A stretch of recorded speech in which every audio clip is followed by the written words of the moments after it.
né? Então, quando eu entrei na faculdade, eu comecei a ter contato com outras famílias. A gente tinha a clínica da faculdade, então eu comecei a ter contato com outras mães que viviam a mesma dor que eu. Porque mesmo meu filho já tendo 18, 19 anos, eu ainda vivia num mundinho meu, né? Não tinha essa questão de ter uma rede, sabe, de pessoas com os mesmos diagnósticos parecidos. Eu vivia num mundinho muito meu ali. Então, para mim, pessoa com deficiência era paralisia cerebral. Eu sabia, claro, tinha conhecimento de outras, mas eu vivia o meu mundo, a Tá. minha realidade. Não me interessava pela realidade dos outros, essa era a verdade. E na faculdade eu comecei a ter muito contato, né? A gente tem que sair para atender pessoas do bairro mesmo, a gente tem contato com as pessoas da clínica. Comecei a ter contato com mães que tinham filhos com o mesmo diagnóstico do meu filho, mas elas encaravam de outra forma, né?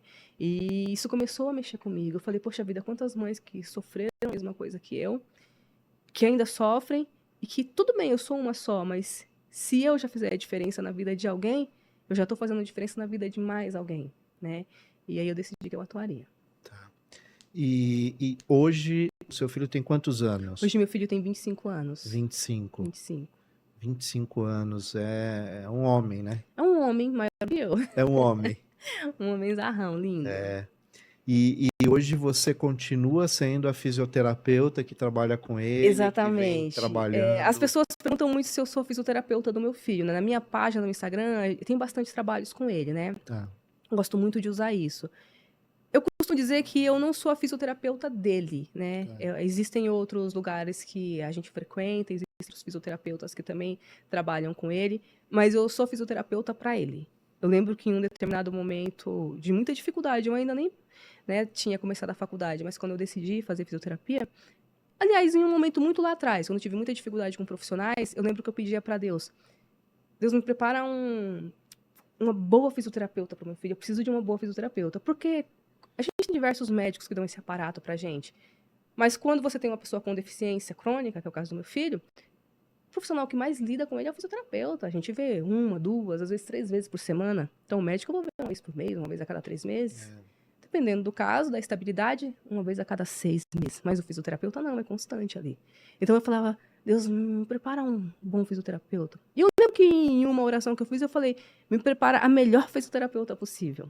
Né? E quando eu me vi na faculdade, eu vi esse pedido sendo realizado. Eu falei, se tem uma fisioterapeuta que é excelente para o meu filho, sou eu mesmo. Tá. Ele vai ter uma fisioterapeuta 24 horas.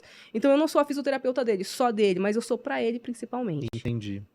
E durante esses 25 anos, eu tenho convicção, você teve muitas vitórias, Muitas. muitas e muitas vitórias, mas também deve ter tido, sem dúvida nenhuma, momentos de Muitos. profunda decepção Sim. com o ser humano, né, por conta de todos Sim. os obstáculos que são Muitos. colocados, né? Às vezes até sem intenção, porque muita gente não sabe lidar, a gente também tem que Exatamente. reconhecer isso, Sim. né? Não podemos estar só no lugar da crítica e Claro. etc. É, mas ele conseguiu ter uma vida escolar em algum momento desse crescimento dele? Não.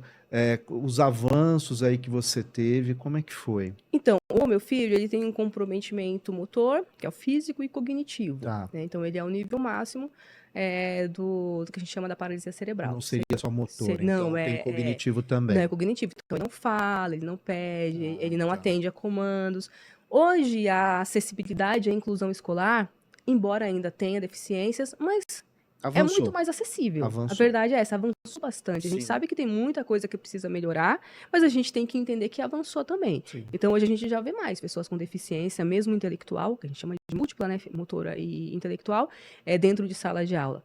Mas na época do meu filho, não. Não, Na época do meu filho, eu lembro que eu ainda era estudante. tá. Então, na escola que eu estudava, eu lembro que tinha uma sala, eu não era mãe ainda, e eu lembro que tinha uma sala que era para pessoas com deficiência. Uma sala só, era uma escola enorme, tinha uma sala. Essa sala ficava no porão. E ela ficava no porão e ela era separada por grades, parecia um presídio. E aquelas crianças e adolescentes, elas tinham um intervalo separado da gente. E quando a gente tinha acesso através da grade por elas, existia aquela enxurrada de bullying, de piadinhas, sabe?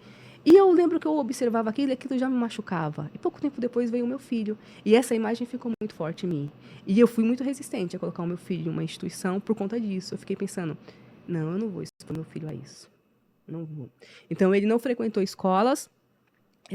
Por conta também, não tinha esse aparato que tinha, como ele era muito dependente, cadeirante, então eu preferi mantê-lo em casa mesmo. Ele não frequentou por essa. Mas se fosse hoje, sim. Tá, Hoje ele frequentaria. entendi.